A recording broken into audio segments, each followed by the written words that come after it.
Hello everyone, happy April. That does mean we are about a quarter of the way through 2026.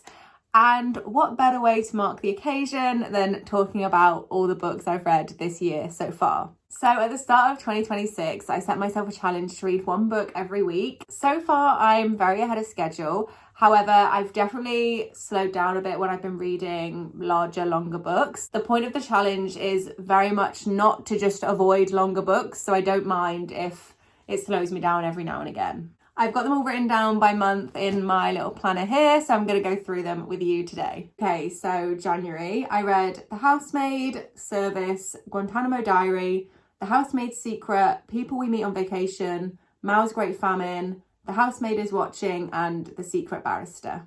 Okay, so for the Housemaid trilogy, I watched it because it came out in cinemas at the start of the year. If you like that kind of thriller, kind of a bit similar to Gone Girl or Girl on the Train, then you probably will like these books. And they're quite short books. I think I got through them very quickly compared to some of the other books. And I would say I'm not going to be thinking about these books like ages after I've read them, but I definitely did enjoy them at the time of reading.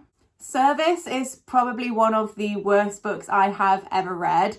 And the only reason I got through it is because it was the second book of my one book a week challenge. And I was like, great, I'm ahead of schedule. It's described as semi-autobiographical, and the narrator in the book comes across as very arrogant, very pompous. It repeats itself a lot and it doesn't really go anywhere. You don't learn anything. It's not entertaining. Yeah, one of the worst books I've ever read.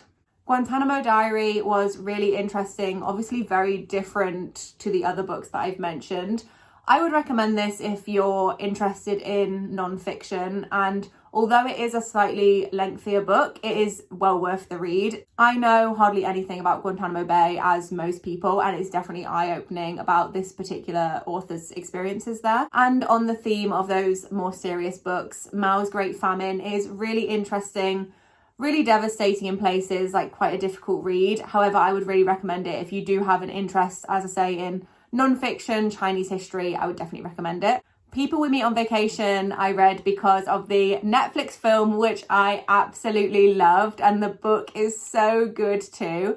If you like a rom-com, something nice and easy, I would recommend both the film and the book. Probably read the book first, but so much fun, really light and flirty, and I really enjoyed it. And lastly for January is The Secret Barrister. I will say some of the stuff in it is probably a little bit outdated because it did come out a while ago, but still a really interesting read, especially if you don't know much about law or the legal system. It's just a really interesting thing to get through. You can probably tell I have quite an eclectic reading taste. I feel recently I've been gravitating more to non-fiction, but in February I read The Girl at the Door, Close to Home, The Price of Life, Dust Child, The Let Them Theory, and Maybe You Should Talk to Someone. The Girl at the Door I wasn't so keen on. It's got a few like more trippy elements. It's quite like dystopian, not my favourite. And that author actually has another book I much prefer, which I can't remember the name of, but I will put in here. Close to Home is a fiction novel set in Ireland.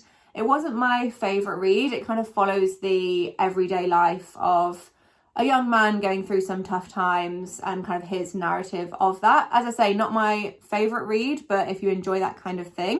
The Price of Life is a non-fiction book about Nigel Brennan's experience being kidnapped in Somalia.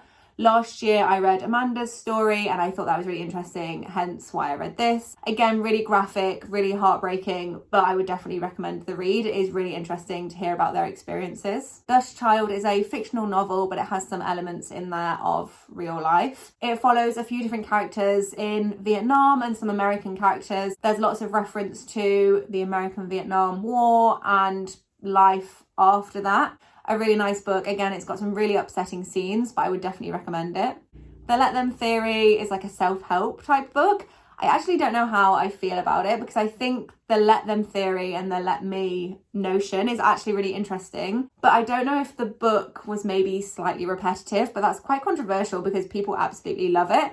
Okay, to finish off February, we have Maybe You Should Talk to Someone. So this is non-fiction, however parts of it are fictionalized or anonymized, as it is a therapist. So she is the author and she's talking about her own life as well as some of her interactions with her clients. So obviously that's parts like kind of like mismatched, or she's anonymized the different names. And it's just really interesting to read about her life and how despite whatever's going on in her personal life, she'll go to these different sessions and speak with her clients and kind of like interpret and interact with them. Parts of the book are really sad and parts of them are really beautiful, and I just really recommend this book.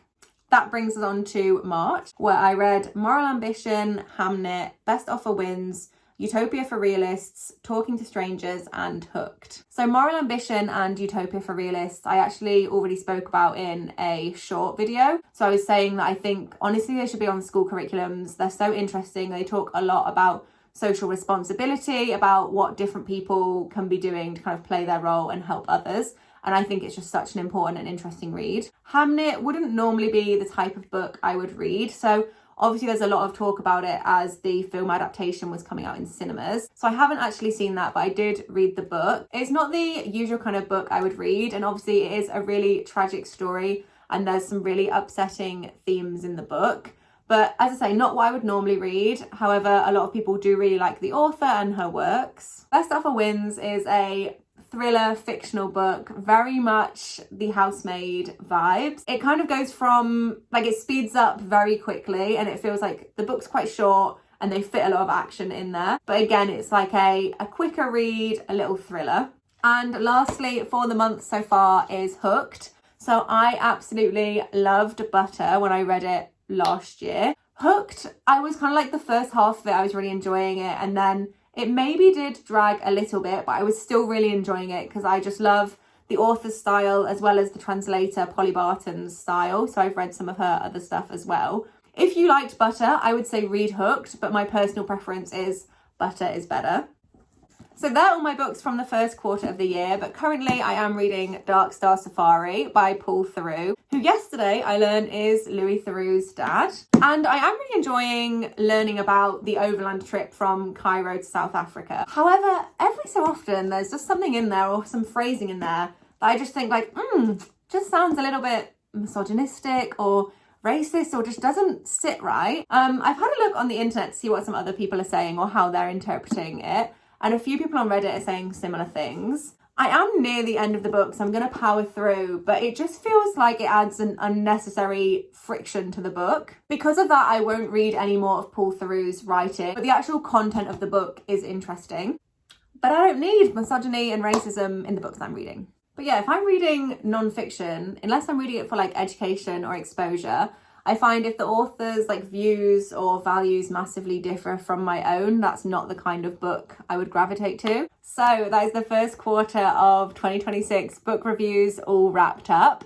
I'm very excited for the next quarter. I've got quite a lot of non-fiction to read, quite a lot of it geared around social responsibility because I did enjoy Utopia for Realists and Moral Ambition. So I'm going to try and do every quarter like a quarterly book wrapped. Hopefully they give you either some inspiration for books to read, or if you've already read them, it might be interesting to hear another perspective. But yeah, hopefully they're entertaining if nothing else. Thank you very much for watching this video, and please do let me know any book recommendations that you have. Bye!